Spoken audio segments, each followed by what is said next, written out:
Queridas, queridos, presentación autobiográfica, capítulo número 6. Comenzamos en la página 58 del volumen número 20. Hola. Dice el doctor Sigmund Freud. Sigo ahora a la distancia los síntomas reactivos con que se consuma la entrada del psicoanálisis en Francia. Tanto tiempo refractaria, es decir, tanto tiempo apática, ajena, extraña, enemiga del psicoanálisis. Dice el texto, me produce el efecto de una reproducción de lo ya vivenciado, digamos un déjà vu. Ajá. Pero también presenta sus rasgos particulares. Se formulan objeciones de increíble simplicidad, como aquella de que chocarían al sentimiento de finura de los franceses la pedantería y la rusticidad de las designaciones psicoanalíticas. Uno no puede menos que pensar en el inmortal Chevalier Ricord de la Marlinière, de Lissing, no sé quién es, y estoy seguro que lo pronuncié terriblemente, les suplico, disculpen mi francés. Nota número 1, personaje cómico de Mina von Barnhelm. Es un mercenario francés que responde así, con tono de sorpresa, a una dama que lo acusa de hacer trampa en los juegos de naipes. ¿Cómo, señora? ¿A esto lo llamáis hacer trampa? Rectificar a la fortuna, someterla en la punta de los dedos, estar seguro de lo que se hace. A eso los alemanes llaman hacer trampa. Hacer trampa. ¡Oh! ¡Qué lenguaje más pobre y burdo ha de ser el alemán! Regresamos al texto, ya sabemos quién es Chevalier Rico, Ricaut, el caballero Ricardo de no sé dónde, Marlinier. Marlinier. Dice el texto, otra manifestación suena más seria. Ni siquiera un profesor de psicología de la Sorbona le ha parecido desdeñable. El genio latino es totalmente inconciliable con el modo de pensar del psicoanálisis. No entiendo esto, la verdad. Le soy sincero, no entiendo. No sé a qué se refiere con le génie latin.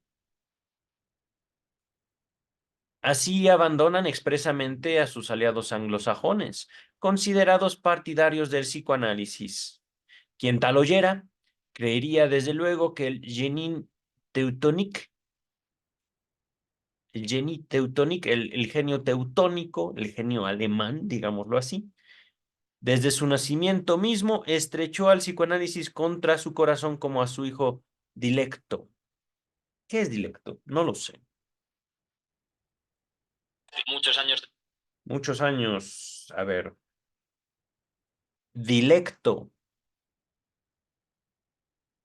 amado con dilección, querido, estimado. Ajá.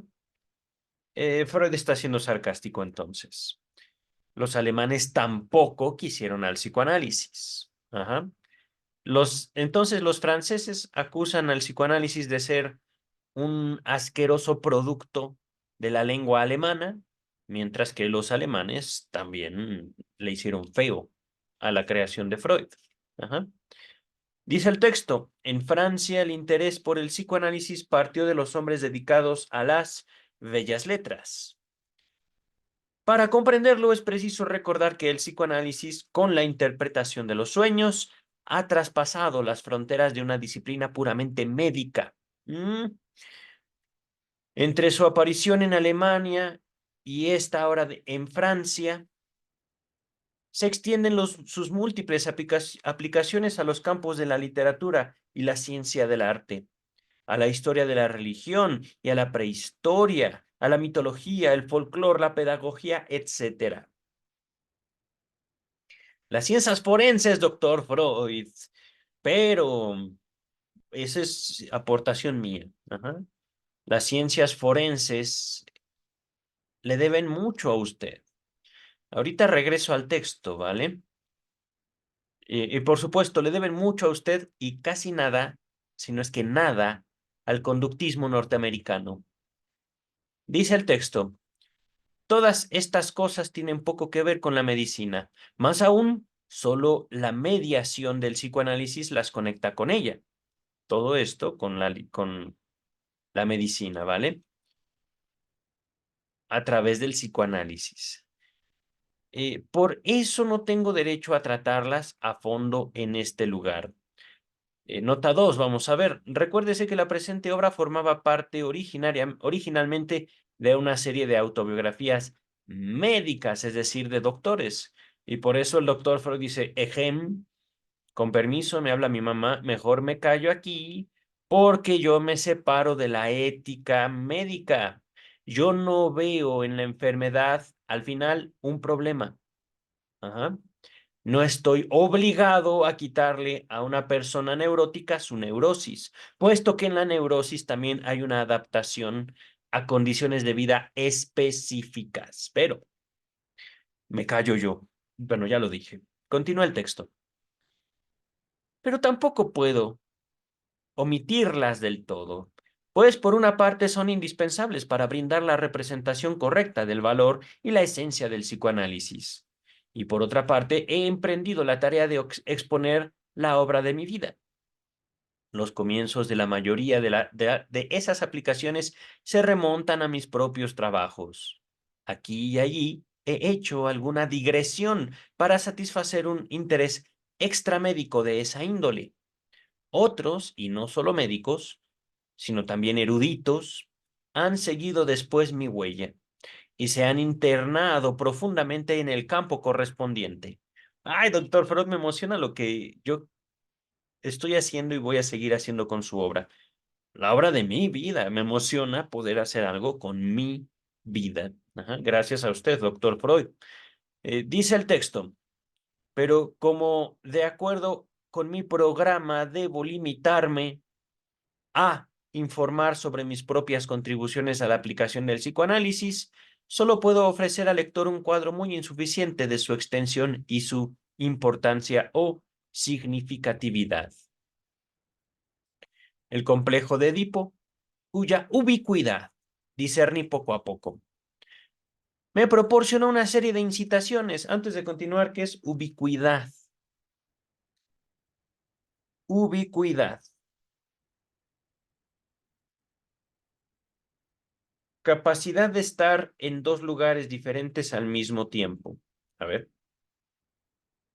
La ubicuidad es la capacidad de estar en dos lugares diferentes al mismo tiempo. La palabra proviene del latín ubique, que significa en todas partes. Mira, En podemos decir. biología, Ah, se llaman alto, alto. ubicuos a los organismos. En biología se llaman ubicuos a los organismos o especies que se pueden encontrar en casi todas las áreas geográficas del planeta. En teología, la ubicuidad es la capacidad de Dios de estar presente en todas partes al mismo tiempo. Entonces, hablando de la ubicuidad del complejo de Edipo, estamos hablando sin duda de la generalidad, del deseo infantil. Ajá. Ahorita voy a dejarlo así, hablando o describiendo al complejo de Edipo con esas palabras. Ajá. Dice el texto, si desde siempre habían resultado enigmáticas la elección por el poeta y la creación misma de ese tema cruel, así como el efecto conmovedor de su figuración o representación poética, y en general la esencia de la tragedia de destino. Todo esto quedó explicado al inteligir que se había asido ahí una legalidad del acontecer anímico en su plena importancia afectiva, con su pleno significado afectivo, en su plena significación afectiva. Ajá. El destino fatal y el oráculo no eran sino las materializaciones de la necesidad interior. Que el héroe pecara sin saberlo y contra sus propósitos era, evidentemente, la expresión correcta de la naturaleza inconsciente de sus aspiraciones criminales, es decir, matar a papá y a mamá. Ajá. Comprendida esta tragedia del destino, no había más que un paso para el esclarecimiento de la tragedia de carácter de Hamlet, pieza que se admiraba desde hacía 3 siglos, pero sin poder ubicar su sentido ni colegir los motivos del dramaturgo. Por supuesto, queridas, queridos, lean a Shakespeare. No se olviden de ese placer, disfrútenlo, declámenlo, apréndanlo, memorícenlo, gocen a Shakespeare, que es también una de las fuentes literarias favoritas de Freud. Regresamos al texto. Era también llamativo que este neurótico creado, Hamlet, por el literato, fracasara en cuanto al complejo de Edipo como sus numerosos compañeros del mundo real. Es decir, la genialidad de Shakespeare fue hacer un espíritu, digámoslo así, un personaje ficticio tan real. Dejémoslo así, ¿vale? Eh, en efecto, Hamlet se enfrenta con la tarea de vengar en otro los dos crímenes que constituyen el contenido de la aspiración del Edipo. El crimen paterno, matar al padre, el crimen materno, hace ratito dije matar a la madre, pero es específicamente el acto incestuoso con la madre. Ajá. El otro crimen, digámoslo así. Ello vuelve posible que su propio oscuro sentimiento de culpa le paralice el brazo. Hamlet fue escrito por Shakespeare muy poco después de la muerte de su padre, el papá de Shakespeare. Ajá. Nota número 3, esta se agregó en 1935. Esta es una construcción que preferiría retirar expresamente.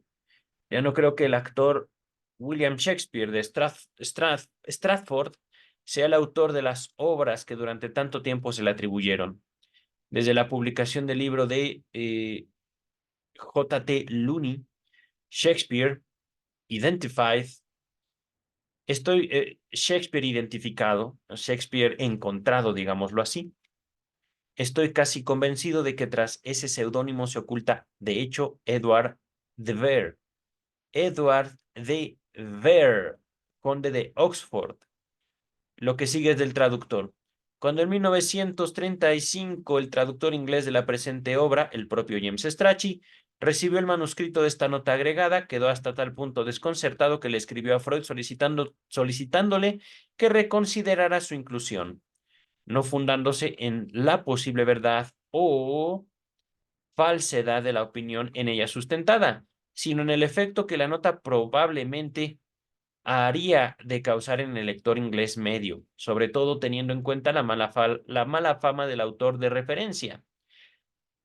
La respuesta de Freud fue muy indulgente, como podrá apreciarse en el siguiente fragmento de su carta, fechada el 29 de agosto de 1935. Palabras de Freud. En cuanto a la nota sobre Shakespeare, Oxford, su propuesta me pone en la inusual situación de presentarme como un oportunista. No puedo no puedo entender la actitud de los ingleses frente a este asunto. Edward de Vere fue sin duda tan buen inglés como Will Shakespeare. Eh, Al parecer esto es literal. Ajá, así le dijo Freud a William. Will. Ajá, es un diminutivo. Ajá. Dice el texto.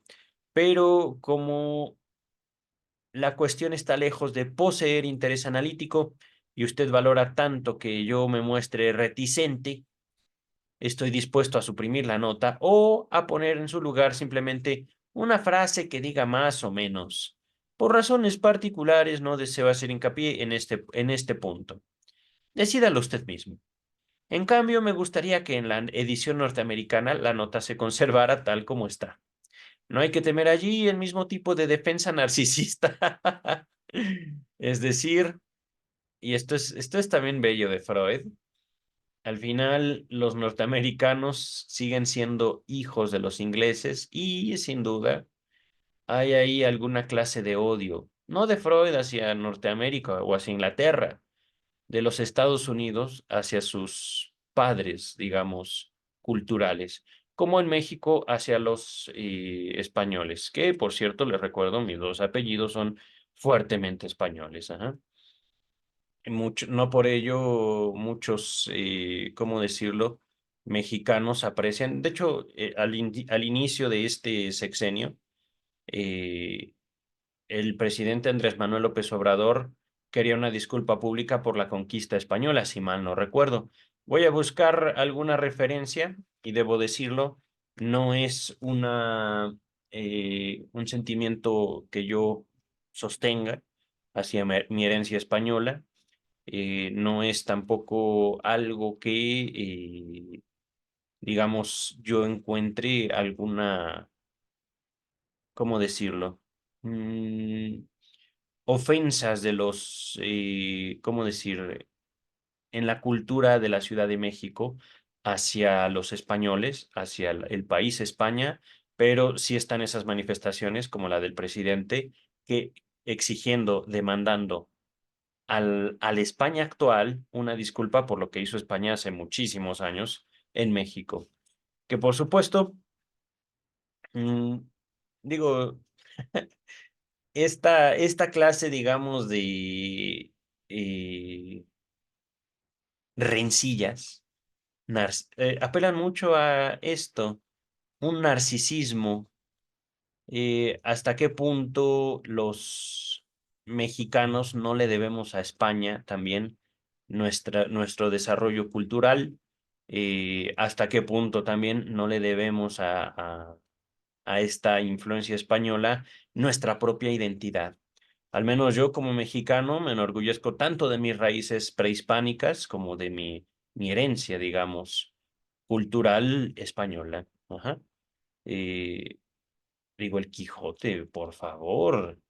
Y eso tampoco es hacer menos los poemas de Nezahualcóyotl. Pero, queridas, queridos, regresamos al texto, hagamos a un lado el narcisismo patriótico, digamos. Dice y culmina al parecer James Strachey. En consecuencia, en la edición inglesa de 1935, la nota al pie reza, es decir, palabras de Freud otra vez. Tengo particulares razones para no querer hacer más hincapié en este punto. Prudencia. No digamos despertar, no buscar despertar los fantasmas del narcisismo. Véase la nota de Freud incluida en esquema del psicoanálisis. Estamos lejos todavía del esquema en el volumen 23, donde ofrezco otras referencias. Dice el texto, a ver, ¿dónde me quedé? Aquí está, ¿no? No, me quedé en la nota 3, estaba en la página pasada. Aquí está. Ernest Jones, el biógrafo oficial, otro alumno de Freud, desarrolló luego a fondo mis indicaciones para el análisis de este drama de duelo. Y otra vez nota 4, vamos a ver. Véase, Freud las expuso en la primera edición de la interpretación de los sueños. Véase volumen 4, páginas 272 y siguientes. Ajá. Les dejo toda la interpretación de los sueños. Después, Otto Rank tomó ese mismo ejemplo como punto de partida de sus indagaciones sobre la elección del asunto por parte del poeta dramático. En su gran libro sobre el motivo del incesto pudo demostrar cuán a menudo los autores escogen para la figuración o representación justamente los motivos de la situación del Edipo y estudiar en la literatura universal los cambios, variaciones y atenuaciones del tema. Era sugerente abordar desde aquí el análisis de la creación literaria y artística misma. Se discernió que el ámbito de la fantasía era como una, entre comillas, reserva natural, instituida a raíz del paso, sentido dolorosamente, del principio de placer al de realidad, a fin de proveer un sustituto a la satisfacción pulsional que debió resignarse en la vida real y efectiva. Pienso yo, queridas, queridos, que esta parte del texto está comprensible. Por supuesto, si tienen alguna duda, háganla manifiesta en la caja de comentarios. Eh, Básicamente es crecer duele.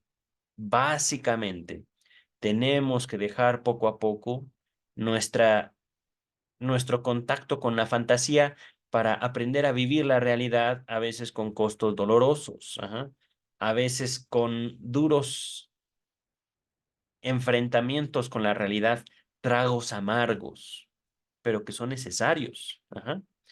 Dice el texto, el artista como el neurótico se había retirado de la insatisfactoria realidad efectiva a ese ámbito de la fantasía, pero, a diferencia de aquel, se ingeniaba para hallar el camino de regreso y volver a hacer pie sólidamente en la realidad fáctica.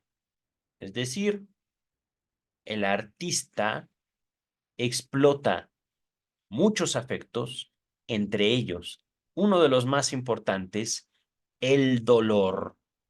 Lleva el dolor más allá de su sentir, lo expresa mucho más allá de lo que él o ella son capaces incluso de tolerar.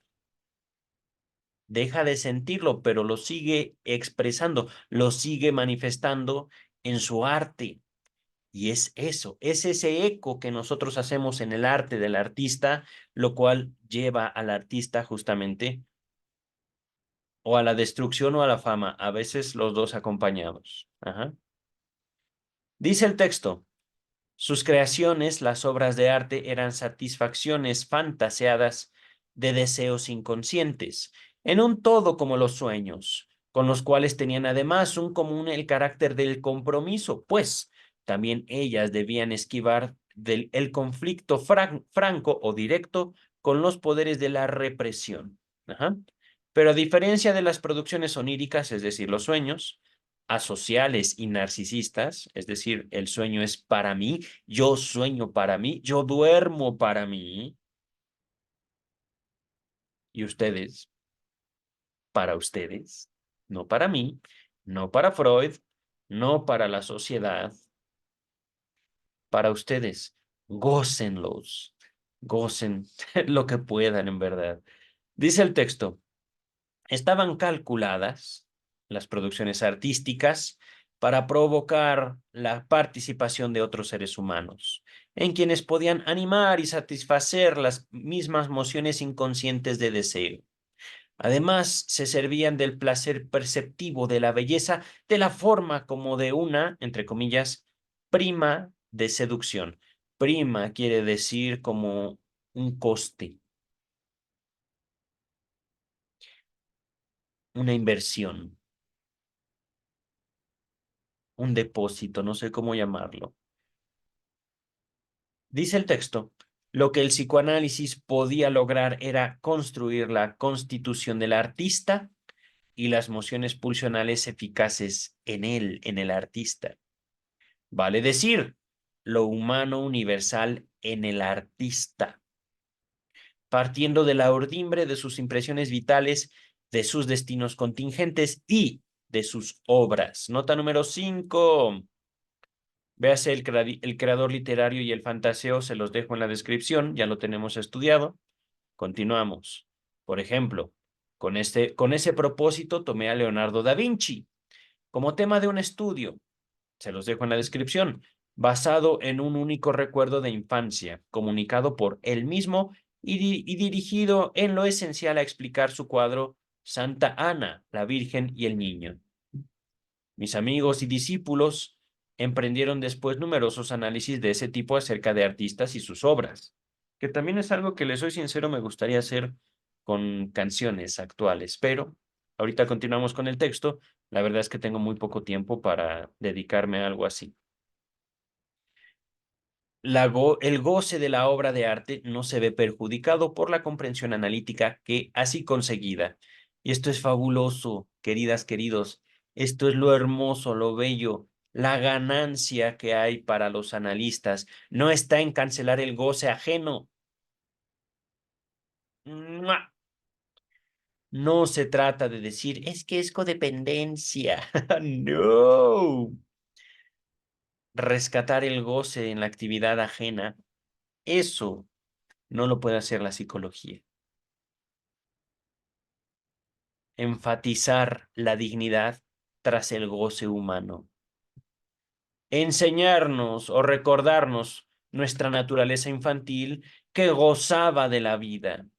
Regresamos al texto, porque si no me voy a desviar demasiado del contenido.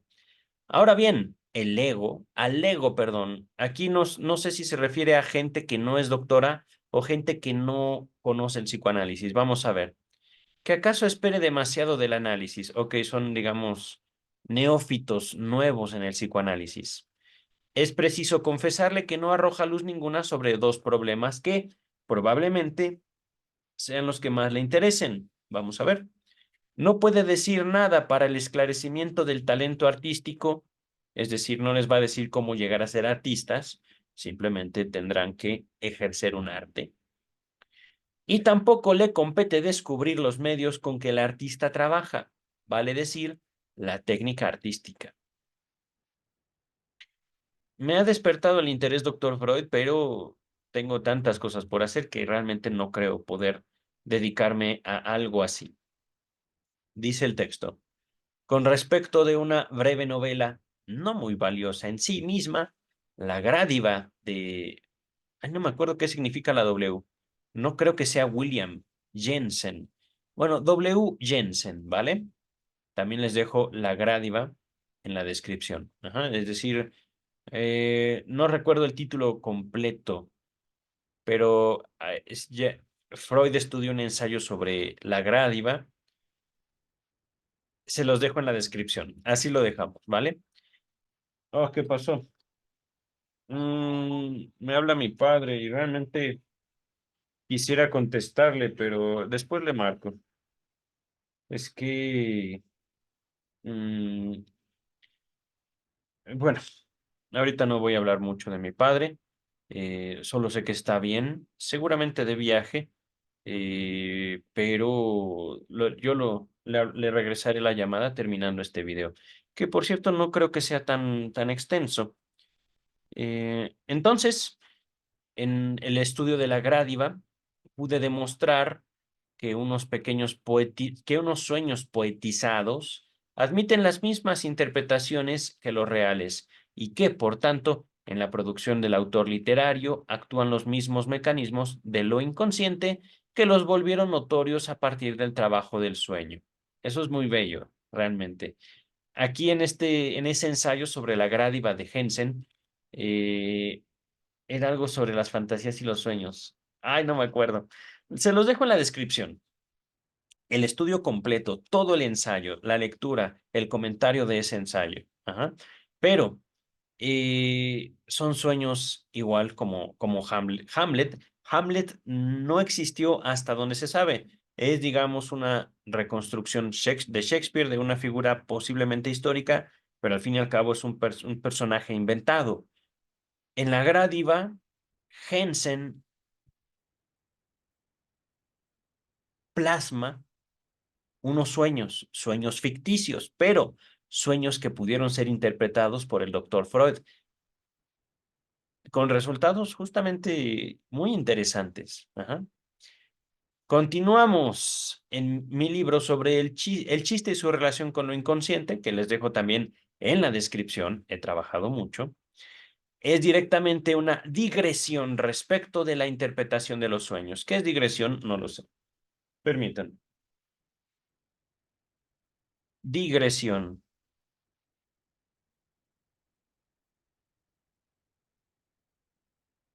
La digresión es el acto de interrumpir el hilo de un discurso al introducir elementos que no están directamente relacionados con el tema central. Ok. Mm, digamos, un trabajo derivado de la interpretación de los sueños. Que por cierto, el chiste de su relación con lo inconsciente es un texto a veces pesado. A mí en lo particular me costó mucho trabajo leer el principio, pero el final del chiste de su relación con lo inconsciente, ¡mua! Bellísimo. Les dejo todo el chiste y su relación con lo inconsciente en la descripción de este video. Entonces, ese libro es directamente una digresión respecto de la interpretación de los sueños. El único amigo que en aquel tiempo se interesaba por mis trabajos me había hecho notar que mis interpretaciones de sueño a menudo provocaban una impresión chistosa. Nota número 6. Se refiere a Wilhelm Fliess, otorrinolaringólogo. Véase una nota al pie en la interpretación de los sueños, volumen 4, páginas 304 y 305. Continuamos, ¿vale? Para esclarecerla, abordé esa impresión chistosa. Para aclararla, abordé la indagación de los chistes y hallé que la esencia del chiste reside en sus recursos técnicos, es decir, la forma de presentar una situación. Ajá. Pero estos últimos coinciden con las modalidades del trabajo del sueño, entre comillas, la condensación y el desplazamiento, figuración por lo contrario, por algo pequeñísimo, etcétera. A esto siguió la indagación económica del modo en que se produce la elevada ganancia de placer en el que en el que escucha el chiste. A ver otra vez. A esto siguió la investigación sobre, digamos, el movimiento afectivo, la económica, el movimiento de energía, del modo en que se produce la elevada ganancia de placer en el que escucha el chiste. Ahora sí, perdón, pero qué fea redacción esta. Tal vez es mi lectura, pero ugh. La respuesta fue por una momentánea cancelación de un gasto represivo, cediendo a la seducción de un incentivo de placer ofrecido o placer previo. Ugh. Mayor aprecio tuve yo mismo por mis contribuciones a la psicología de la religión, iniciadas en 1907 con la comprobación de una sorprendente semejanza entre acciones obsesivas y prácticas religiosas, o el rito. Véase Tótem y Tabú seguramente. Sin conocer todavía los nexos más profundos, caractericé a la neurosis obsesiva como una religión privada deformada y a la religión como una neurosis obsesiva universal, por así decir. Pero, queridas y queridos, si nosotros no nos acercamos a lo que quiere decir Freud con neurosis como formas de amor, manifestaciones de afecto, si nosotros nos acercamos con los valores de la Ilustración, con la filosofía positivista y leemos esto con esos ojos, buscando matar a Dios, entonces el psicoanálisis se convierte en una obra completamente ajena a lo que quiso hacer y decir el doctor Freud. En otras palabras, Freud no era religioso, pero curiosamente no negaba su judaísmo, cosa que podía haber hecho. Freud no practicaba como tal los ritos religiosos judaicos, pero en Tótem y Tabú, al final hace un reconocimiento del cristianismo, de la figura de Cristo específicamente, de el avance que tuvo para la humanidad, no solo el cristianismo, sino el monoteísmo, que por cierto, leeremos también en su momento Moisés y la religión monoteísta. Todavía no lo hemos leído, pero Tótem y Tabú, ¡mua! Joya. Dice el texto. Más tarde, en 1912, la directa o expresa referencia de Jung a las vastas analogías o comparaciones entre las producciones mentales de los neuróticos y de los primitivos me llevó a dirigir mi atención a ese tema.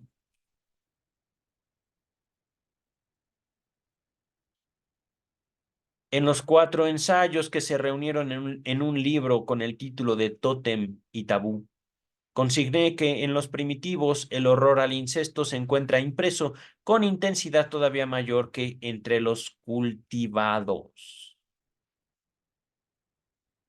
y ha provocado muy particulares medidas de defensa. Ajá. Investigué los vínculos entre la prohibición tabú, forma en que surgen las primeras restricciones morales y el sentimiento de ambivalencia, es decir, amor y odio hacia la misma persona. Ajá. Descubriendo en el sistema universal primitivo del animismo el principio de la sobreestimación de la realidad anímica, es decir, puede ser que lo que yo piense se haga realidad. Ajá. Sobreestimación. Mi fantasía me da miedo. Mis sueños me aterran. No pasa nada, ciertamente, más allá de ellos, pero para mí son feos. Dice el texto, la omnipotencia de los pensamientos, que también, bueno, que está también en la base de la magia. Y repito, queridas, queridos, no crean que esto es un ataque ni a la religión ni a la magia. De hecho, hay partes de Tótem y Tabú que se acercan muchísimo a un manual mágico, digámoslo así. Les dejo Tótem y Tabú en la descripción de este video y sin duda, no es tampoco señalar al psicoanálisis como no una pseudociencia, sino una extensión del pensamiento animista, una extensión del pensamiento mágico. Hay algo, queridas y queridos, lo voy a señalar así. El lenguaje tiene su propia magia. Ajá. Las palabras y la sugestión es una fórmula viva. Voy a dejar así mi comentario. Regresamos al texto. Por doquier se verificó y demostró la comparación con la neurosis obsesiva, así como lo mucho que de las premisas de la vida mental primitiva sigue vigente en esta asombrosa afección. Fíjense, Freud está llamando asombrosa, reconociendo, calificando de bella a la neurosis obsesiva. Tiene lo suyo, ciertamente. Hay que tener un carácter científico, moral, humano, para poder llamar a una neurosis obsesiva esta asombrosa afección, esta increíble enfermedad, esta maravillosa patología asombrosa. Ajá. Dice el texto. Sobre todo me atrajo, empero, el totemismo. Ese primer sistema de organización de los linajes primitivos en que se aunan, se juntan, se unen los comienzos del orden social con una religión rudimentaria y el inflexible imperio de unas pocas prohibiciones tabúes. Oh, no les digo más. Tótem y tabú. El ser venerado, entre comillas, es aquí siempre originariamente un animal, de quien el clan afirma también descender. Por diversos indicios se averigua que todos los pueblos, aun los de nivel más alto, atravesaron alguna vez por ese estadio totémico. Perdón, ese estadio del totemismo. La principal fuente bibliográfica que utilicé para mis trabajos en este campo fueron las conocidas obras de Fraser o Fraser. Es decir, véanse los libros o el libro Totemismo y Exogamia, La Rama Dorada. Si mal no recuerdo, era un antropólogo, Fraser. Si mal no recuerdo, puede ser que ahí me equivoque. Una cantera de hechos y puntos de vista valiosos. Pero Fraser o Fraser no aportaba mucho para comprender el problema del totemismo. Sobre este asunto había variado muchas veces radicalmente de opinión, y los otros etnólogos y prehistoriadores parecían tan inseguros como discrepantes en esta materia. Mi punto de partida fue la llamativa coincidencia entre los dos tabúes decretados por el totemismo, el de no matar al tótem y el de no usar sexualmente a ninguna mujer del mismo clan totémico. Eh, eso era interesante, digamos. Vamos a continuar.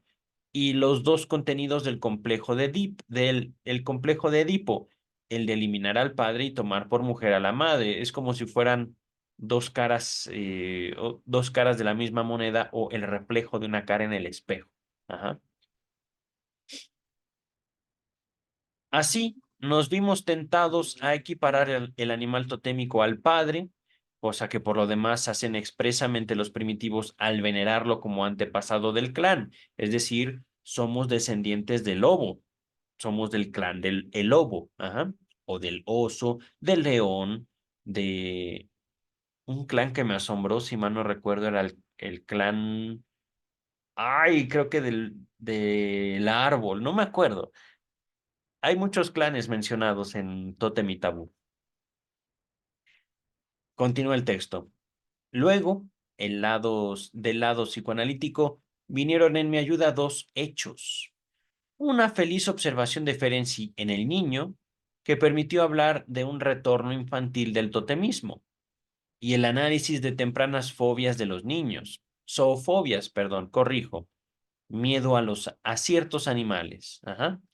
Este análisis demostró que harto a menudo el animal era un sustituto del padre y sobre él se había desplazado el miedo a este último, fundado en el complejo de Edipo y ahorita, queridas, queridos, esto me acaba de volar la cabeza, sí. Voy a dejarlo hasta aquí. No voy a hacer comentarios porque ya es de mi análisis, ya eso es mío. Tú sabes de qué se trata, tú. Sí, tú sabes. Y regresamos al texto.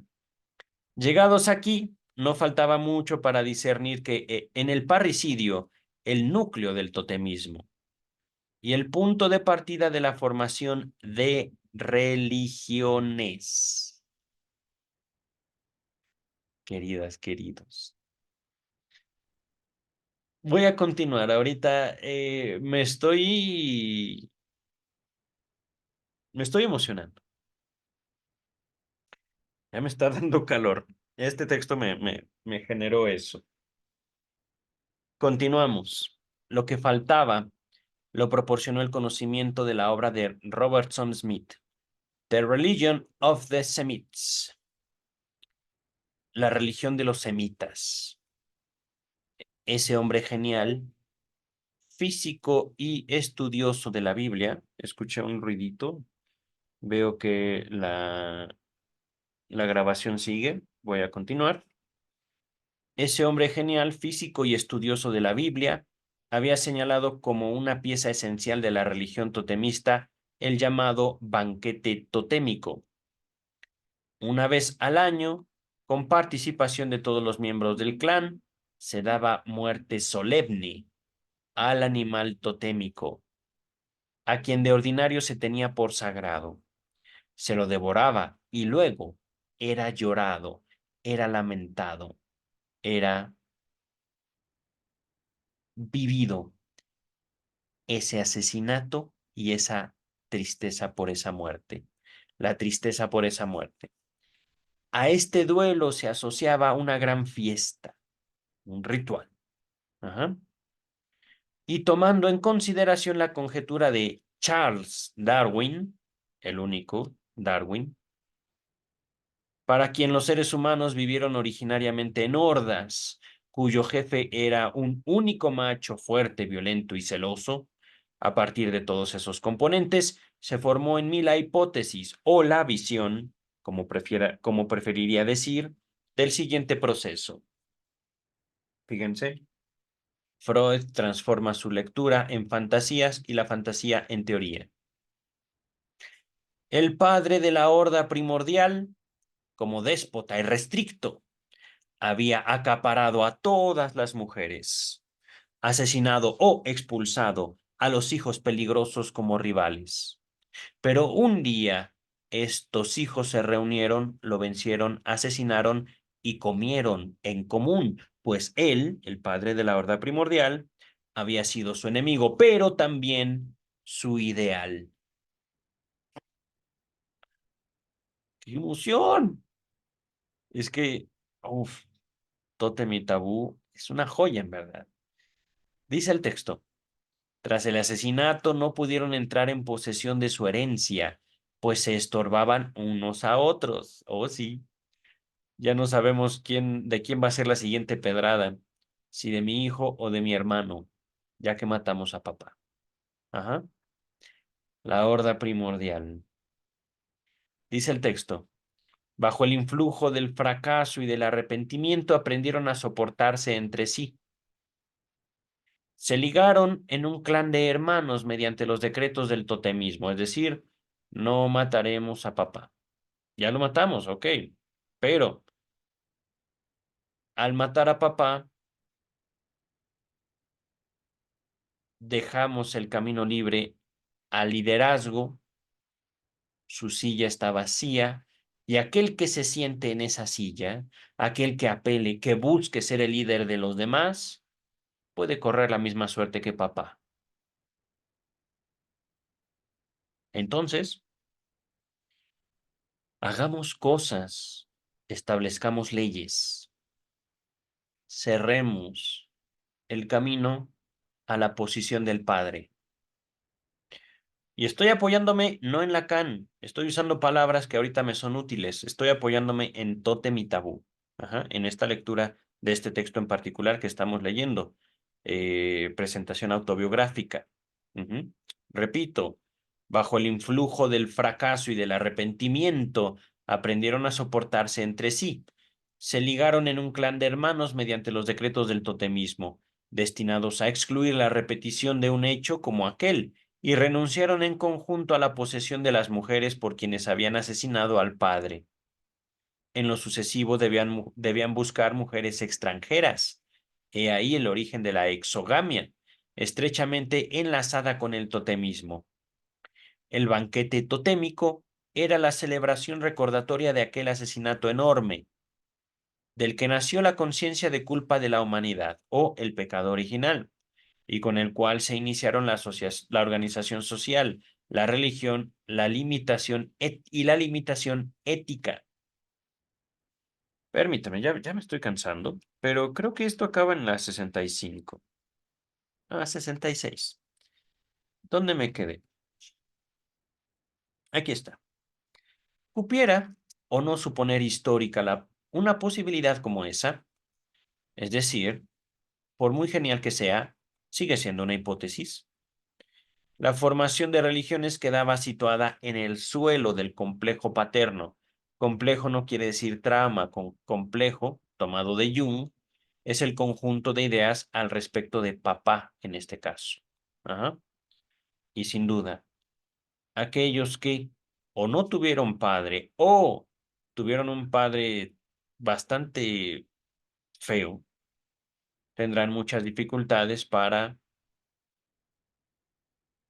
valorar una, una idea que sostiene la figura de un padre ideal, como la religión. Ajá. Aquí las religiones abrámicas particularmente. Repito, cupiera o no suponer histórica una posibilidad como esa, la formación de religiones quedaba situada en el suelo del complejo paterno y edificada sobre la ambivalencia que lo gobierna. Tras abandonarse el animal totémico como un sustituto paterno, el propio padre primordial temido y odiado, venerado y envidiado, pasó a ser el arquetipo de Dios, es decir, la idea original de Dios. El desafío del Hijo y su añoranza del Padre combatieron entre sí en siempre nuevas formaciones de compromiso, destinadas, por un lado, a expiar el crimen del parricidio y, por el otro, a afianzar su ganancia. Esta manera de concebir la religión arroja una luz particularmente intensa sobre los fundamentos psicológicos del cristianismo, en el que sobrevive la ceremonia del banquete totémico, poco desfigurada todavía como comunión. Y aquí debo enfatizar, en Tótem y Tabú, para Freud, el catolicismo es cristianismo. Ajá.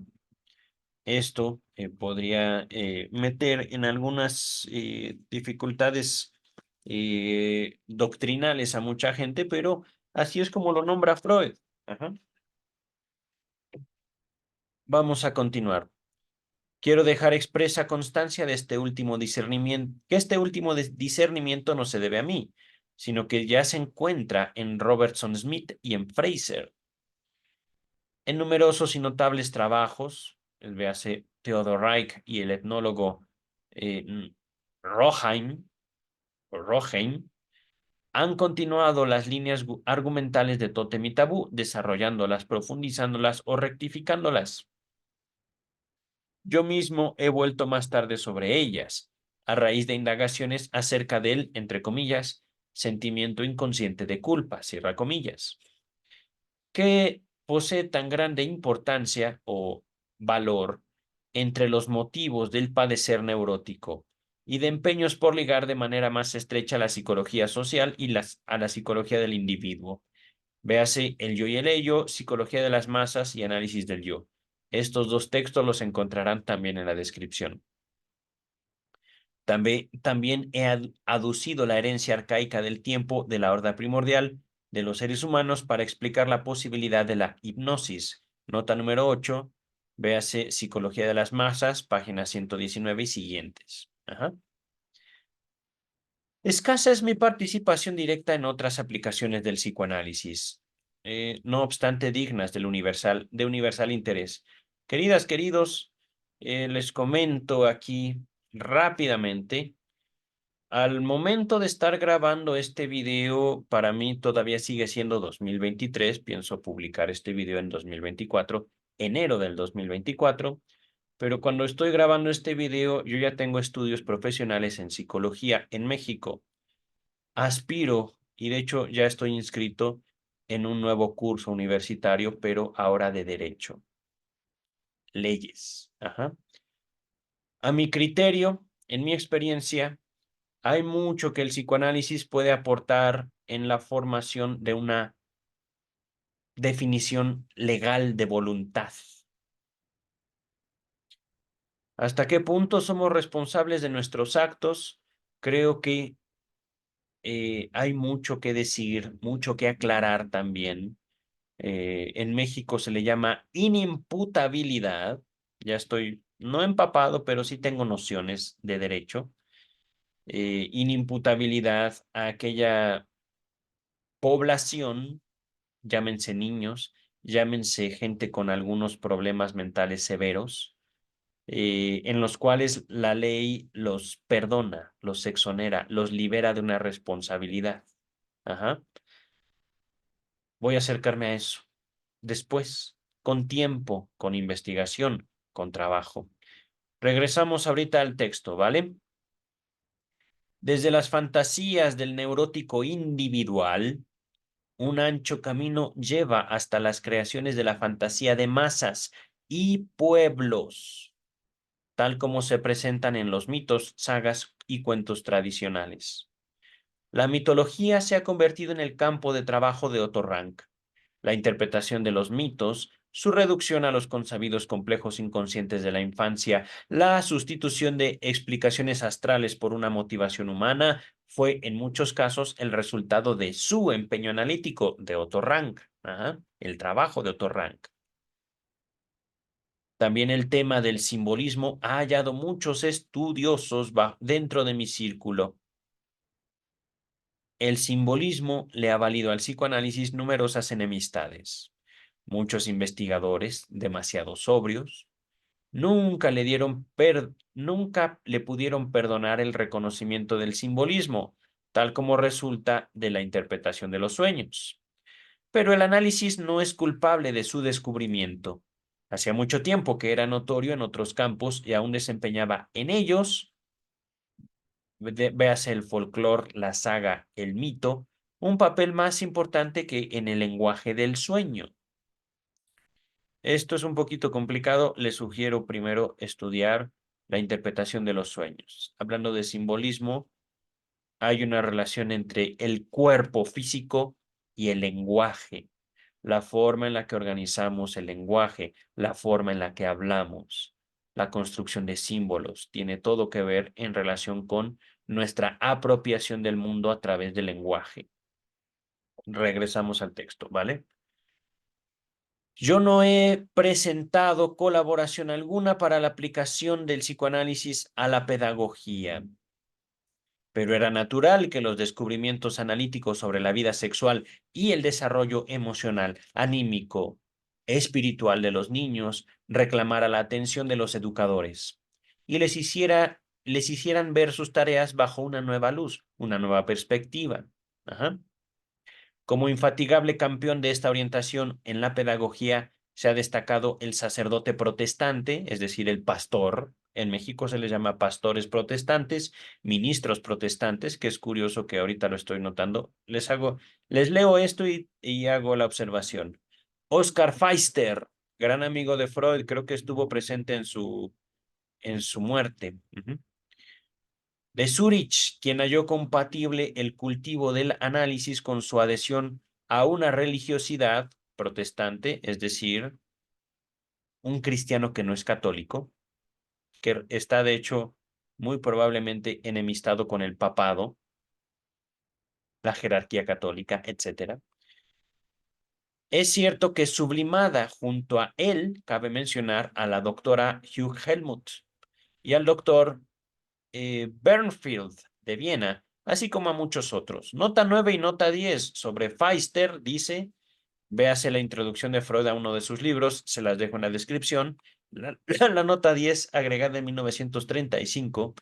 Desde entonces, el análisis de niños precisamente ha cobrado poderoso impulso gracias a los trabajos de Melanie Klein y de mi hija Ana Freud. ¡Ay, por Dios santo, Freud! Doctor Freud, usted conoció a Melanie Klein. Oh, pensé que no.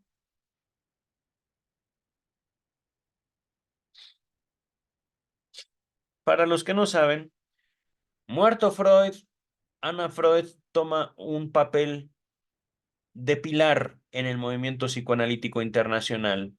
Sabía yo que efectivamente Melanie Klein había sido analizada, creo que por Ferenczi, creo, no estoy muy seguro, luego reviso evidencia documental, pero Anna Freud y Melanie Klein entran en un conflicto que termina dividiendo a la Sociedad Psicoanalítica Internacional. Bajo este conflicto, Melanie Klein es la precursora de Jacques Lacan. Primero, por supuesto, Lacan tiene por influencia a Freud, pero sin Melanie Klein, es muy difícil que haya existido y que Lacan mismo haya tomado la importancia que tuvo para el psicoanálisis después de Freud. Regresamos al texto y lo que les iba a decir sobre Oscar Pfister, gran amigo de Freud, pastor protestante, sacerdote protestante. Para aquellos que no saben lo que es el protestantismo, busquen videos en YouTube sobre Martín Lutero, Reforma Protestante, una escisión, una división, una enemistad, grupos que surgen dentro de la Iglesia Católica a través de la cual uno de ellos se distancia de la jerarquía católica, de la autoridad del Papa, para, digámoslo así, empezar a construir un pensamiento religioso sin la influencia católica, sin la influencia de la Iglesia de Roma. Ujú. Esto resulta importante justo, y psicoanálisis del Estado, para la conformación de una democracia o de una idea de una democracia. Ajá. Eh, Podemos decir que es a través de Martín Lutero y la Reforma Protestante, que ahorita estamos viendo a un representante en Oscar Pfister, cómo eh, la interpretación, en primero los textos bíblicos empiezan a ser de dominio público. Antes de Martín Lutero no había otras Biblias más que en latín. Ajá. Y a través de mantener la Biblia en latín, la Iglesia Católica mantenía la unicidad en la interpretación. Por supuesto, vino Juan Calvino, Martín Lutero, la Reforma Protestante tradujo la Biblia a idiomas, no me acuerdo si se les dice comunes o vulgares, primero el alemán. Martín Lutero, no me acuerdo de qué nacionalidad era, pero hablaba alemán. Se tradujo la Biblia al alemán, al italiano, al español. al francés, etcétera. La Biblia entonces surge como uno de los libros más vendidos y entonces viene un desarrollo intelectual también muy importante a partir de la Reforma Protestante. Ajá. Pero lo que les quería hacer la observación, en Tótem y Tabú, para Freud, el catolicismo es cristianismo. Esta diferencia que les hago entre católicos y protestantes, en México, para el año 2024, se conoce a la Iglesia Católica y también en México hay un fuerte, ¿cómo decirlo? Un fuerte desarrollo del protestantismo para el año 2024.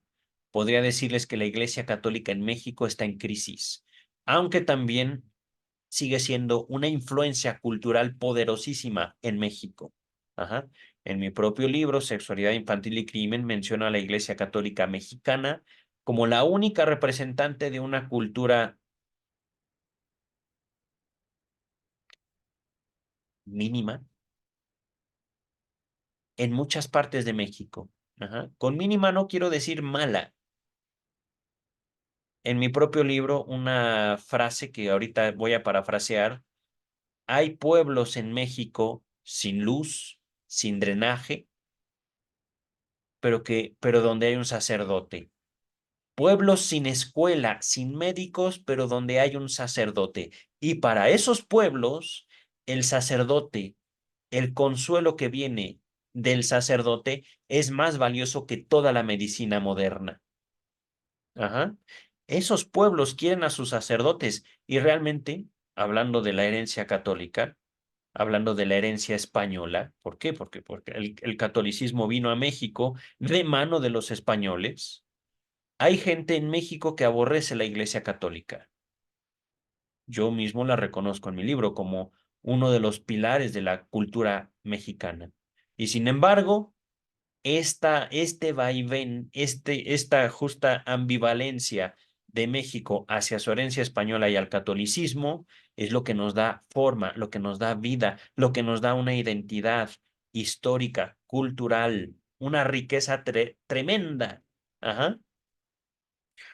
Y parte de eso es mi investigación. Parte de eso es lo que comparto aquí con ustedes. Regresamos al texto, queridas, queridos. Con esto quiero decirles, Freud tenía una idea sobre el cristianismo, una idea muy personal, no que estuviera bien o mal, era su idea, ajá, de querer nombrar a la Iglesia Católica como cristiana. Podía hacerlo, de hecho lo hizo. Continuamos ahora sí. La aplicación del análisis a la educación preventiva de los sanos y a la corrección del niño todavía no neurótico pero desviado en su desarrollo, tuvo una importante consecuencia práctica.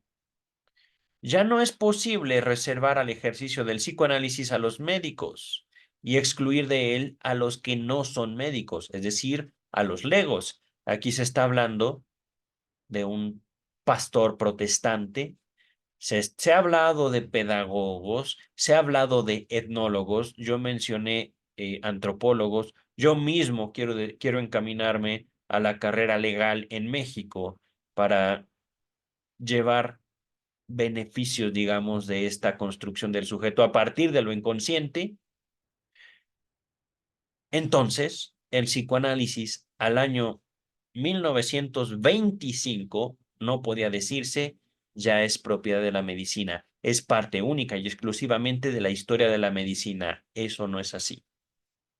Para 1925, para el año 2024, queridas, queridos, tenemos mucho que hacer para conocer el hilo de pensamiento de Freud, poder llevar el psicoanálisis no al terreno de la salud mental, que les digo, ese es un terreno infértil, ese es un terreno que es propiedad de la religión. Y tarde o temprano, mi opinión, podría yo estar equivocado, pero creo yo, pienso yo, que el terreno de la salud mental va a ser reclamado por la religión, porque al fin y al cabo, La psiquiatría y la psicología combinadas no pueden brindar el alivio que brinda el perdón de un sacerdote, el perdón de un pastor, la mediación con un más allá. No hay ni cielo ni infierno, ni siquiera hay un solo ejemplo de salud mental en la historia humana. ¿Cómo entonces quieren consolar a los que perdieron todo? Y el psicoanálisis tampoco tiene como función consolar. Oh, creo que me están invitando a una fiesta. Permítame tantito, voy a continuar con el texto que ya estamos por terminar y ahorita atiendo a mi papá y esta invitación a una fiesta. Dice el texto. ¿Dónde está? ¿Dónde está? ¿Dónde está? Aquí me quedé. De hecho, el médico no ha recibido una formación especial. El médico que no ha recibido una formación especial es un lego, es un inocente en el análisis, a pesar de su diploma de doctor. Ajá. Y el no médico puede desempeñar también el tratamiento analítico de las neurosis si cuenta con una preparación adecuada. Besos a usted, doctor Freud. Ahorita les digo por qué. Y el debido apoyo de un médico.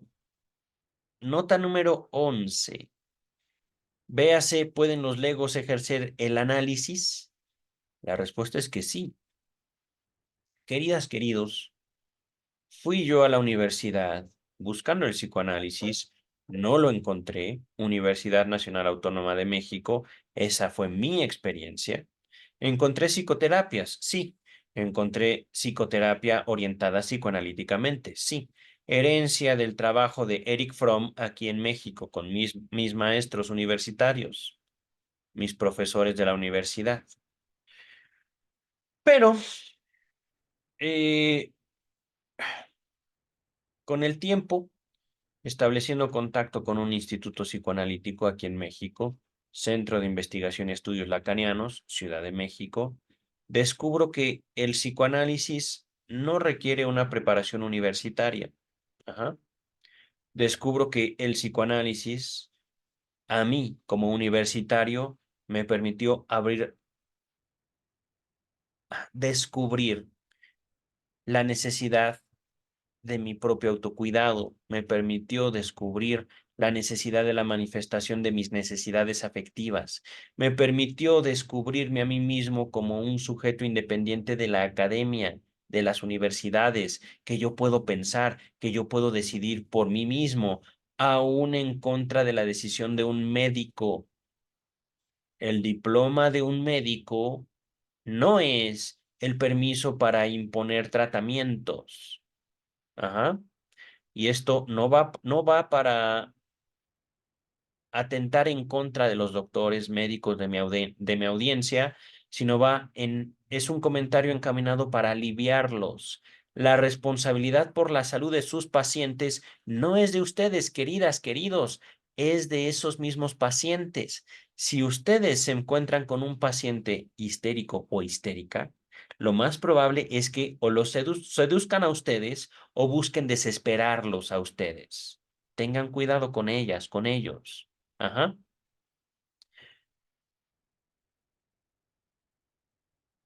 Un médico que quiere curar en contra de la voluntad del enfermo corre peligro. El médico, la doctora. Ajá. Eso es algo que yo les puedo aportar desde mi experiencia con la psicología y con el psicoanálisis. Por otro lado, el psicoanálisis también me permitió descubrir en mí y en otros la importancia de la capacidad de amar. El psicoanálisis incluso me fue presentado por mi propio analista como un tratamiento amoroso. Esto no quiere decir un tratamiento sexual, de ninguna manera. Ajá. Tratamiento amoroso es tratamiento, digámoslo así. con límites. Es un tratamiento que a mí, yo empecé el análisis a mis 28 años, más o menos. Ahorita tengo 41. Me trataron al mismo tiempo de forma severa, pero amorosa. Mi analista. No cruel, severa, con límites claros, hasta aquí, no más. Por ponerles un ejemplo. Ahorita regreso al texto porque veo que mi WhatsApp está explotando. Dice el texto, por obra de uno de esos desarrollos cuyo desenlace sería en vano contrariar, la palabra misma psicoanálisis se ha vuelto multívoca, es decir, con muchos significados. En su origen designó un determinado proceder terapéutico, ahora, 1925, ha pasado a ser también el nombre de una ciencia, la de lo anímico inconsciente. Solo rara vez puede ella resolver un problema plenamente por sí sola, pero parece llamada a prestar importantes contribuciones en los más diversos campos del saber. El terreno de la aplicación del psicoanálisis tiene la misma extensión que el de la psicología, a la que agrega un complemento de poderoso alcance. Así pues, echando una ojeada retrospectiva a la obra de mi vida, puedo decir que he sido el iniciador de muchas cosas y he prodigado numerosas incitaciones de las que algo saldrá en el futuro. Qué hermoso. Yo mismo puedo saber si será mucho, yo mismo no puedo saber si será mucho o poco, pero tengo derecho a formular la esperanza de haber abierto el camino a un importante progreso en nuestro conocimiento. Se me está cerrando la boca, ya me cansé, discúlpenme. Tengo un cuerpo. Ya cambiaron el nombre del grupo de WhatsApp. Ok, nota número 12. La última oración fue agregada en 1935 y queridas y queridos, no hemos terminado con presentación autobiográfica. Hay un posfacio, pero eso será motivo de otro video. Ya estoy cansado. Vengo de un día de trabajo y voy a dedicarme ahorita a descansar el resto de la noche que tengo. Gracias por eh, su presencia. Nos vemos en el próximo video para ahora sí terminar presentación autobiográfica. Gracias, doctor Freud. Espero hacer un buen trabajo con su obra. Eh, Me siento en muchos sentidos rebasado, pero es la vida, queridas, queridos. Se la vi. Bye.